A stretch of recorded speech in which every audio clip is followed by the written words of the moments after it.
Greetings, students. My name is Dr. Ulrey, and it is my pleasure to welcome you to a course for University of Houston called Yoga, Hype and History. Now, I'm sure you saw there was Introduction to Yoga or whatever, but this is a course I developed originally at University of Denver, and I taught quite a few times in a 10-week quarter system, and I'm expanding it to a semester system, teaching it for the first time here at University of Houston. It's a course that students really like in general. I think it's really interesting because it's more than just a sort of history of what yoga is in Asia or what yoga is in the United States, but we're going to do both. We're going to challenge this notion that yoga was started by some great venerable sage in the Himalayan mountains 3,000 years ago, and they're doing the exact same poses in every strip mall in the United States. Actually, it's a much more complicated story. And in this course, you're going to get the opportunity to not only learn about Indian culture, where arguably the roots of yoga extend to, but learn about the Western culture that absorbed ideas of yoga and hybridized them with many new thought, occult, physical exercise, body calisthenic themes, and the themes of exercise. All of those come together to create what we call modern postural yoga, which is people doing, the plow pose or the downward facing dog. Notice that none of those are Sanskrit terms, but, I can get them into Sanskrit for you. So I'm a religious studies scholar. I'm a historian of religion. And my specialty is magic, in fact, which is something we'll talk about a little bit in class. My own research is on magic rituals that are usually pretty hostile and aggressive. But I started getting really thinking about yoga, trying to square what I was seeing in the culture around me in the United States. And I live in Denver, so it's very much Yogaville on its own. And thinking about how that's different from the yoga that I learned when I first went to India in 1999. Now, I learned from a guy who was a yoga teacher, and it's called a brahmacharya. So that's someone in a state of celibacy who is practicing and learning and whatnot and preparing to either be a monk or to change from being a brahmacharya celibate into being someone who was a householder and a religious person. So Akhilesh taught me the sun salutation, taught me basically modern postural yoga, but he taught it as something that was ancient. It's actually not. But then he would sit with us for hours and we would debate Indian philosophy, and that was intoxicating to me. So over the years, I practiced modern postural yoga, hatha yoga, and I stopped practicing. And mostly because I became much more interested in learning Sanskrit and being a scholar. My yoga practice fell by the wayside, but I started really noticing that this yoga thing was getting big. And the more I actually read Sanskrit texts that are about yoga, it really seemed different. In fact, the yoga that I was reading about was much more meditative, internal, about practices that go on in the head, withdrawing the senses, drawing to a core, unifying with deities and whatnot. None of that really looked like, 8 people in spandex, bending around in a yoga studio. So how did we get there? And the story ended up being much more intriguing than I thought. So we are going to go from the earliest of the yoga scriptures called the Yoga Sutras, and we're going to study them as a framework for understanding how yoga became what it is today. And in the meantime, we're going to have armies of vicious mercenary yogis. We're going to have wicked yogis eating people's souls and sometimes their children. We're going to see occultists traveling to India and coming back and setting forth a new sort of like hybrid Indic occultic yoga. We will see yoga nationalists. We will see prominent figures in the Indian independence movement, and India became independent in 1947. We will see them positing a new form of yoga to build a nation of strong and powerful Hindus. And we'll also see exercise and strip malls, and we'll see it all. We are going to stretch a vast amount of time. We're going to look at anthropology. We're going to look at literary studies. We're going to look at religious studies. We're going to look at history, all on the question of what is yoga. So why should you take this class? Well, a couple of reasons. One, you might do yoga. Now, I'm not going to ask you to practice yoga. I will send you out on some field trips maybe practice yoga and observe and compare what's going on in a yoga studio to what's going on in a classroom. I may do that, but we will not be engaging in yoga classes and bending our bodies around. We're looking at the history of an idea that stretches back and comes forward and is continuing to evolve. In fact, I'm going to ask a question in the very last day of class that I want you to be thinking about even now. Does yoga belong in public schools in the United States? Considering the separation of church and state, does it? Why? Why not? Something to think about. So the next thing I'm going to do is I'm just going to read through the syllabus, and I've decided to not give you any real homework today. What I want you to do is I just want you to think about yoga, and then the first lecture won't have any reading attached to it. It'll just be me kind of going through the history of our argument and advancing where we're going to go in the class, and then we'll get into it more. So I'm going to read through the syllabus, but before that, I want to give you a little heads up. I look very informal right now. I know. My parents had their 50th wedding anniversary, so I drove back to Michigan, and I'll be back in my home in Denver very soon, the next couple of days. But I'm recording this video from this bucolic Michigan Lake Cottage deck. Usually it will just be my face filling your screen from my basement office. So enjoy this splendidness for now. It won't last. We'll be back to just my little office soon enough. So let's talk through the syllabus. Now, why do I talk through the syllabus? I know we kind of hate it. We go to the first class and everybody read through the syllabus. But a syllabus, in many ways, is a contract between the students and the professors. It outlines not only my expectations of you, but your expectations of me. And unlike a lot of professors, I'm going to ask for a lot of feedback. This is my first time teaching the course in this expanded form and at University of Houston. So I'm really going to want you to you'll get an opportunity once a week to write an exit ticket and say, this was good, this wasn't good. And you'll also get to say, my week was tough. And you can tell me about your week. And I'll think about that as I'm grading your assignments. I am definitely a cheerleader. I'm here for you. I've set up a class. I want you to succeed in it. We're working together. This is not adversarial.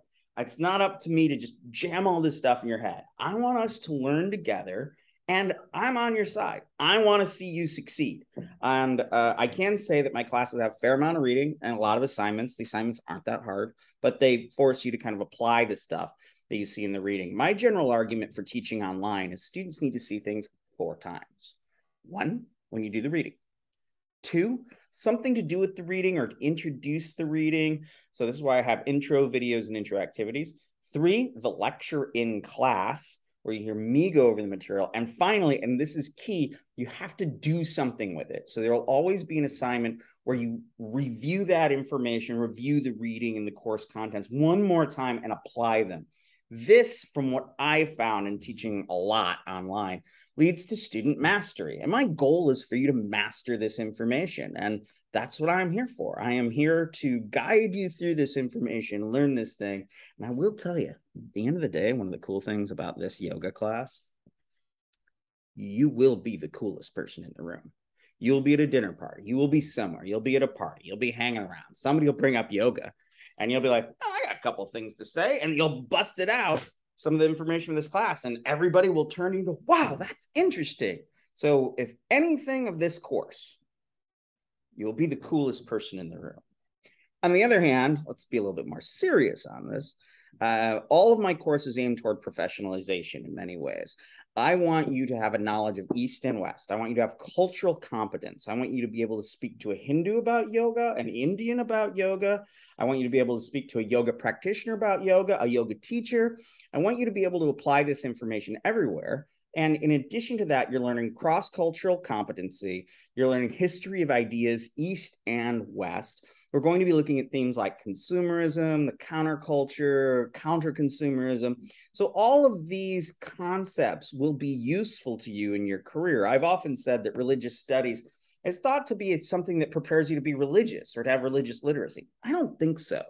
Religious studies is useful, and this yoga class as well is useful in professionalization. I want you to be more comfortable speaking to people of different cultures and in your own culture. So the goal is for you to have multicultural competency, religious literacy, and an intellectual and an intellectual competency as well of the history of this idea. And hopefully from this course, you'll see the methodologies that we use, that you will be able to also be able to think through other histories of ideas. Maybe you'll look at something else and say, well, that's sort of funny. What is homeopathy? Or what is, just to take another one, what is seances and channeling? What's the history of that there? How does it come into culture and how is it applied? So there's a lot that can come out of this course, and I think you'll really enjoy it if you stick with it and get in there. So let me share the screen, have this ritual of sharing the screen. I always have to share the screen, takes a second. And here is our course. So what is the course? It is Religious Studies 2340, Yoga, Hype, and History. I am Dr. Ulrich. Now, why do I go by Dr. Ulrich? I used to have students call me by my first name, but by talking to a lot of women and people of color who really struggle in the academy to have folks use their proper title, I, in solidarity with them, insist that my students call me Dr. Ulrich or Professor Ulrich. It's not for my ego. It's just to get used to it, because I want you to be constantly aware of people you're speaking to, what their titles are, and what they professionally want to be called. Also, I suppose my pronouns are he and him. I'm a pretty cisgendered straight guy. That's what I am. And feel free to let me know your pronouns or anything you need to know about yourself. You are in a safe space. I am on your side. I want you to have the best experience you can, and let me know any way I can help make that experience better. We're going to do this course asynchronously. So lessons are going to go live Tuesday and Thursday, but I'll always have the deadlines be Friday and Sunday. This will make sense to you later. If I can, I'll try to have videos and lectures up on Sundays, so you'll have it all for the coming week. But knowing this is the first time I'm teaching the course, the videos will mostly go up Tuesdays and Thursdays. So you need to kind of figure this out. How do you want to set up your week? You'll need to have some time to watch the videos and to have some time to watch the deadlines. Most students, what they do is they pick a day, they watch the lecture, they do the video, or they watch the lecture video and the intro stuff, and then they do the assignments, and then they post them 15 minutes before the deadline. If that's what you got to do, that's what you got to do. But if you really want to take advantage of the discussion sections, which aren't really discussion sections, they're more group writing activities, then I would recommend you start sooner. All right, I live in Denver. I'm on Mountain Time. So depending on where you're at, I believe I am 1 hour behind you out in Houston. All right, I am Professor Aaron Michael Ulrich. I will be teaching remotely. If you need to have an appointment with me, I'm not really going to have office hours per se, but you can make an appointment with me at any time. That can be via Zoom. We can maybe have a long email chat, or if you need to, I can give you my phone number, though I try to not give that out too much just because I need my boundaries. But if the only way you can speak with me is on the phone, I'm happy to do so. I will do my best to respect and accommodate your busy schedules. So how to contact me. I want you to really interact with me using my University of Houston email above. I check email for a 1 hour period every day. Now, when you write to me, I'd like you to compose your emails in formal English and strive toward professionalism in all correspondence with me and other students. An undergraduate degree is an exercise in professionalization. This means use formal, full sentences, no abbreviation and text speak in your emails with me and to other students. Why? Practice, practice, practice. So much of everything we do in our careers these days is about communicating clearly. And every university course should have a capacity, and we will work on your writing in this course. Traditionally, I'm a writing teacher by training, and I've done a lot of writing composition courses in my time I've taught. So I want you to strive toward professionalization, and that being a professionalization that you'll be able to apply later in your life. All right, so let's talk about the course. Here's my course description.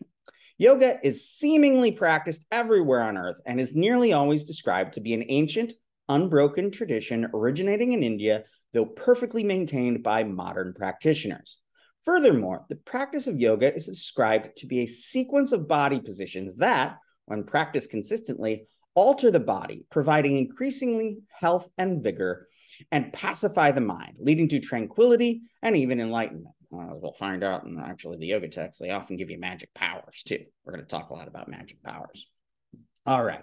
This so-called modern postural yoga, the type of yoga that you see of bendy bodies and strip malls, however, is hardly a century old.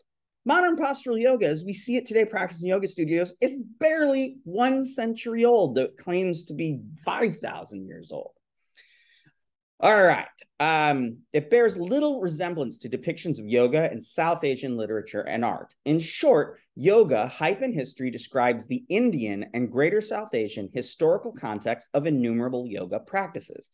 And it contrasts the history of yoga and yogas with the glossy images, remarkable health claims, and overall hype about yoga in the contemporary world. While there may be hype, I will give you history. We will have the history to go with the hype.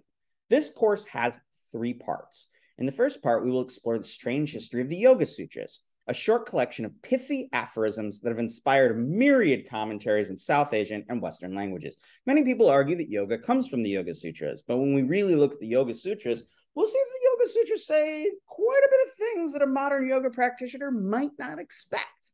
The Yoga Sutras are declared the foundation to modern practice in most yoga traditions, but the contents are far from straightforward or even relevant to modern postural yoga, despite the fact that it is the most studied and chanted text among modern practitioners. In fact, the very history of this text reception is a history of India's encounters in and with the West and various colonial and post-colonial enterprises. Next, we will explore the wild world of medieval yoga, in which yogis are more often anti-heroes than gurus. In fact, if you look into a lot of like Bollywood movies, you'll see that yogis are often the bad guys, which is interesting. All right, so what we're going to look at is the wild world of medieval yogas and these anti-hero yogis. The goals of practices are strange magical powers, and the practices range widely, but have little description of body positions or asanas, which means asana means something like, in Sanskrit, means a seat or a stool or a mat or a body position. So a yogasana is, so they say savasana is the corpse pose, that's just lying on the ground, or child pose is like curled up in a fetal position, balasana. But we'll see that those very terms don't come up in the older Sanskrit sources. Okay. In fact, the very term yoga ranges from being a process or being a goal. So is yoga a process to get to something, or is yoga the completion of getting there? It can be a magic power. It can also be a food recipe. The word yoga is vast, and we'll talk about that. And third, we will explore the rise of modern postural yoga in 19th and 20th centuries that shapes modern postural yoga as it is encountered today. In particular, we will examine the yoga renaissance in Mysore, a town in South India, in which 3 gurus reshaped and arguably invented the majority of yoga practices encountered today. This course concludes with a survey of varied yoga movements and gurus in the modern world, leading to a final definition of yoga and critical analysis of yoga in the United States. No previous knowledge of Hinduism, Indian history, or yoga is required for this course, and you do not need to be a yoga practitioner. Students will write 2 research papers exploring some aspect of yoga. Papers must have a clear historical thesis, may not be merely a retelling of traditional yoga narratives or book reports on a given phase of yoga. Research papers must use in-class material. External resource is required, but it need not be extensive. I want you to use in-class materials as much as possible and just have a few external resources to kind of boost up your claims. Students' papers will be assessed on, in the following order: successful argumentation, organization, style, grammar, and mechanics. Students will be able to, 1, define yoga as presented in the, these are my objectives, in the pre-modern and modern world. Gain a tradition of gain a knowledge of the tradition of South Asian roots of yoga. Articulate the difference between yoga practices and yogi practices. I'll talk a lot about this. Yoga as a thing people do, and yogis as particular types of practitioners, including contrasting hatha yoga, yoga mercenaries, these armies of yogis, postural yoga schools, and yoga in modern contexts. Students will gain a familiarity with yoga scriptures originating in South Asia and contemporary yoga scriptures and yoga books. Students will trace the human actors in the development of yoga, explore Tantra, Neo-Tantra, and yoga as articulated in the modern and pre-modern world, connect body cultures, Western esotericism, exercise, and yoga. And we'll talk about what esotericism means, but it's literally like the hidden currents of practices and knowledge within religion and culture. And also understand contemporary issues of consumerism, counterculture, and nationalism. I mean, what's the difference between folks that decide to be yoga practitioners in the West versus the East? What does it mean that Hindu nationalists now claim that yoga is inherently a product of Hindu culture, even though we'll see that it's a product of a hybrid Hindu and Western culture? And what does that mean for the project of nationalism or valuing Hindu identity above all things in a country like India? All right, course materials. You're going to have 4 books. So you're going to have to get these. I suggest you order them from Amazon. University of Houston never sent me information on, or at least they got all confused as this is my first semester here on how to do a bookstore order. So here are the sources. You're going to need to get Stoller Miller first. So by Stoller Miller and by David Gordon White's book here, The Yoga Sutra of Patanjali. I put your ISBN numbers there. So get White, get Stoller Miller, and then get Mallinson. And then the last book in here you need to get is Singleton Mark's Yoga Body, The Origins of Modern Posture Practice. You probably pick, these are relatively popular books. You should be able to get them used. So buy those books right away. I'll have other readings I'll put up scanned on Blackboard. Other materials will be provided by the professor on Blackboard. These materials may change throughout the course. Students are required to maintain reliable internet access and a working computer device. A laptop or desktop is preferable for phones, and tablets are not reliable for all course tasks. I would recommend that you download the Blackboard app to your phone or tablet if you're using them. That works a lot better than going in through the internet when it comes to accessing Blackboard. All right. Should a movie or documentary be assigned that is not on YouTube, and the majority of stuff I'll show you is on YouTube, then the students are responsible for acquiring access via whatever streaming service is needed. Assignments.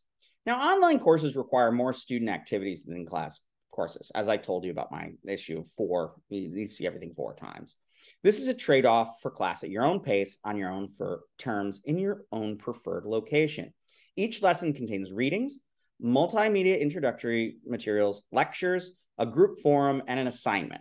You'll be asked to perform all weekly assessments of the course and your performance that week. I call these exit tickets. You'll write an exit ticket telling me what was good, what was bad, tell me about your week, whatever. I just want you to have more voice. And those are easy assignments. You just get free points for. Basically, you write 1 sentence, you get all the points. In addition, you will have a midterm and final research paper. I'm not planning a midterm or final exam. Let's just take that off the table and be happy about it. Okay, so the lectures, students usually say they really like them in all my classes. You can see how I speak now. I try to bring a high energy performance to the videos. I want you to feel like you're in class as much as possible. All right. Though we will be writing online, students should approach all assignments and communication with the professor and other students as if these were papers submitted in class, handed in on paper. Use standard grammar, spelling, and punctuation. Do not use acronyms or internet text speech. All written work should be revised at least once, i.e. read out loud and edited before you hit the submit button. Cut and paste should only be used for direct quotes, which must be cited. I generally tell people, don't cut and paste ever, because so many students, they cut and paste, they forget what they've cut and pasted, and they end up turning in stuff that my plagiarism checkers realize are copied and pasted off the internet. They haven't been rewritten. That's plagiarism. So really avoid cutting and pasting whenever possible. Students are expected to read every word assigned, though this is rarely possible in practice. I suggest you read with a purpose. Pre-read by skimming your assignments, then only read the most relevant materials to the topic. Read in detail and take notes on anything that seems really important, especially if something seems important for a paper you want to write later. Optional and recommended reading assignments are truly optional. You don't have to do them, but they're good for you. If your schedule permits, reading the group and short writing assignments before doing the reading, I tell students this all the time, may really help you to focus your reading and note-taking. So that means when the module opens up, look at the assignments first. Before you watch the lectures, before you do the reading, look at the assignments first. So as you're reading or watching the lecture, you can think about how you're going to answer the assignment.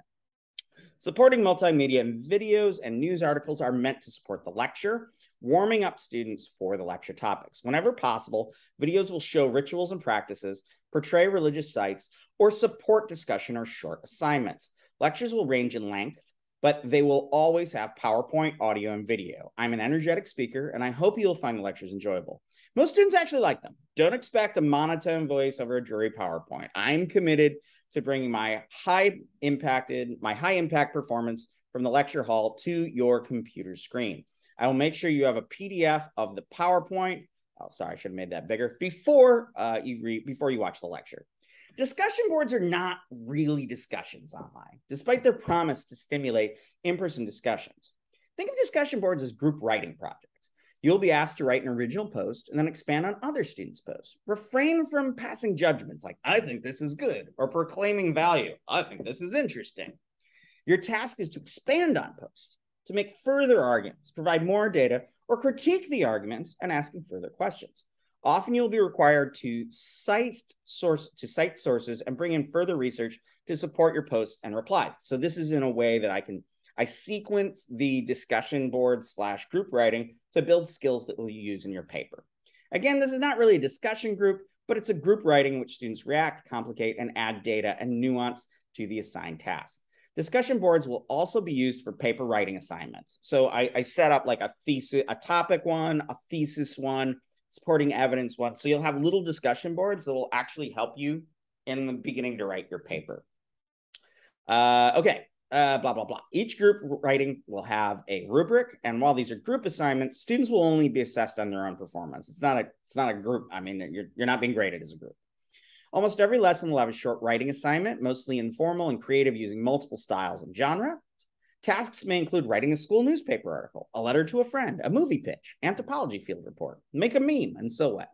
You'll also be asked to make videos and memes. Often these students will require you to engage the contents, then react from your own perspective or compare contents to your own experiences. My main goal in these assignments is to get you to reprocess the materials and do something with them.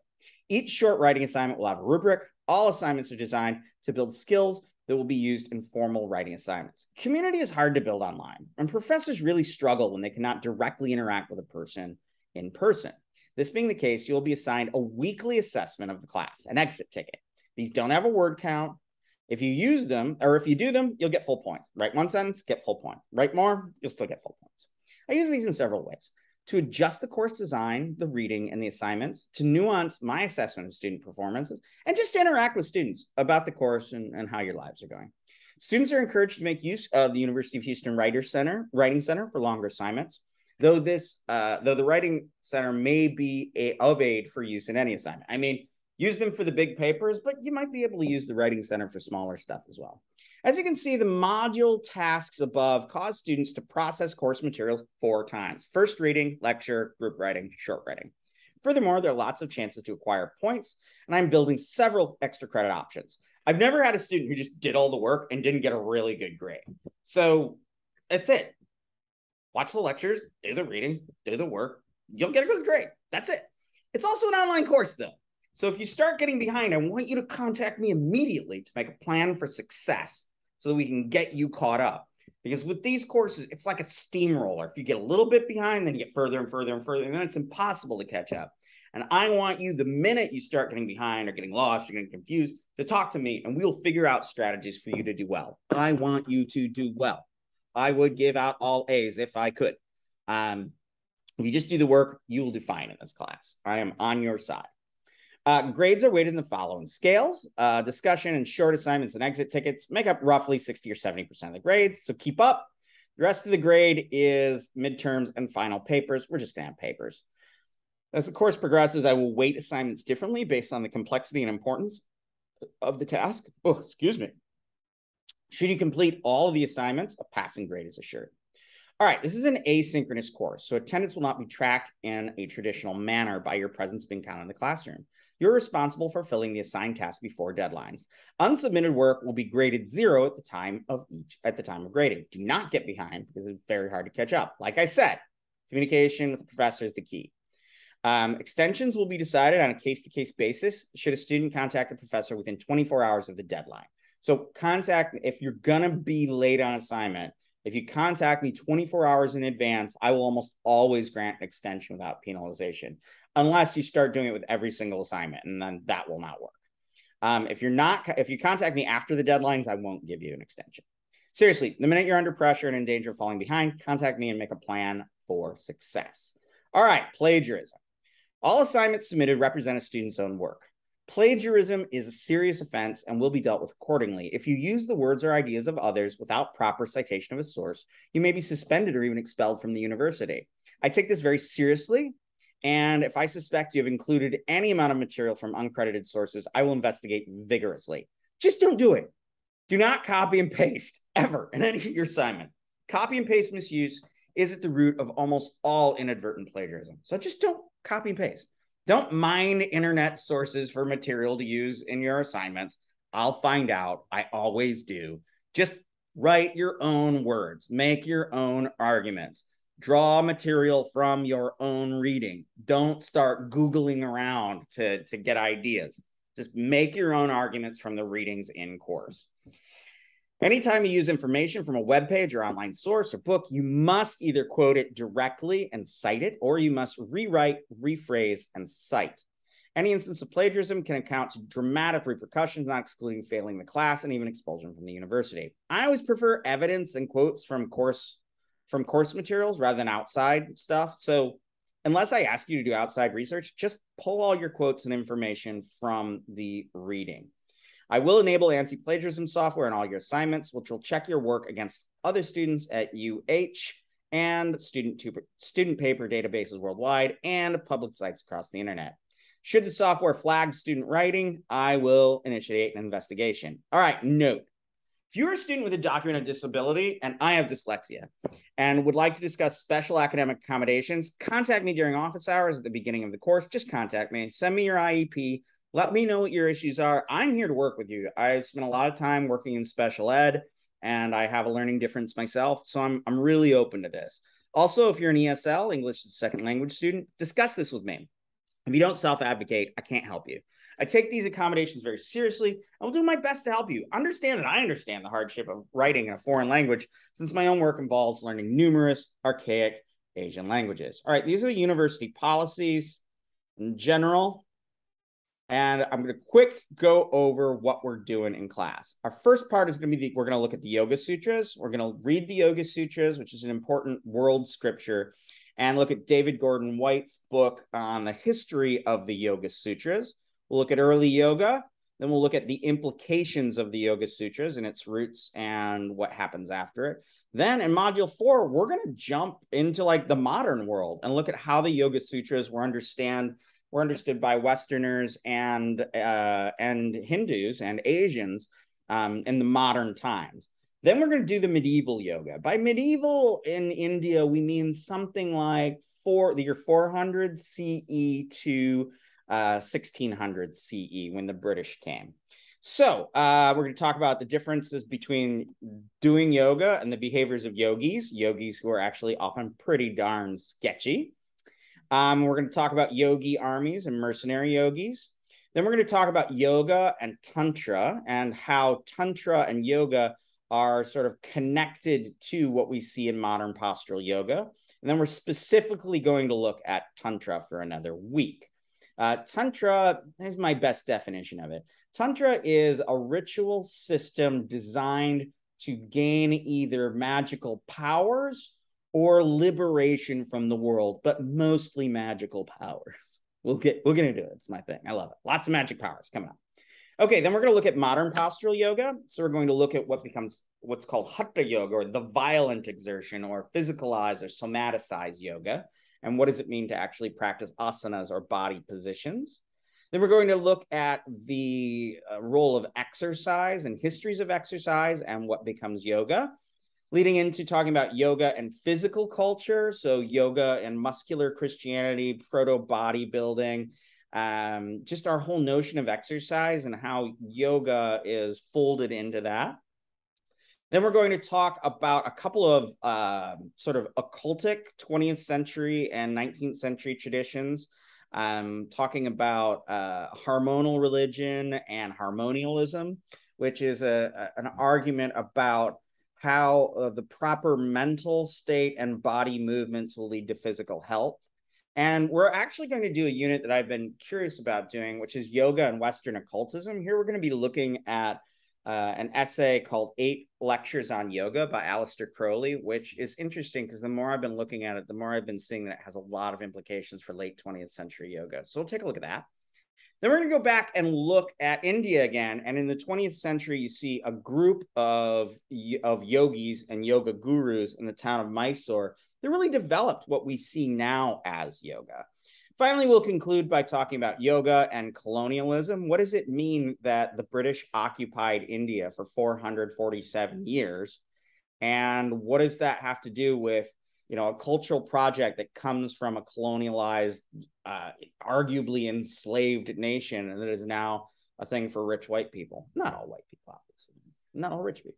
Then we're going to look at some classical gurus, some contemporary gurus, and some rascally gurus, some bad gurus.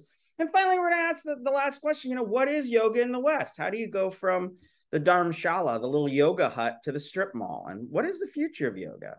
So that's the class. I think it's going to be really exciting. I like teaching this class. I'm pumped to bring it to University of Houston. And I'm just so delighted to join you for this next semester. We're going to have a good time, I promise. So let me know if you need anything, and I'm here for you. So namaste.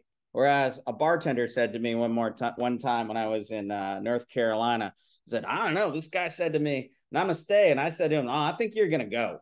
Namaste? Nah, I think you're going to go. Or I told that joke to a friend of mine who's our trainer I was working with one time. He said, and after that, every time he'd say to me when he'd see me, he'd say, namaste in America. Namaste in America. I said, hey, I'm going to stay in America. It's kind of fun. All right, so let's have a good one. I'm looking forward to an exciting semester. Great to meet y'all. Bye.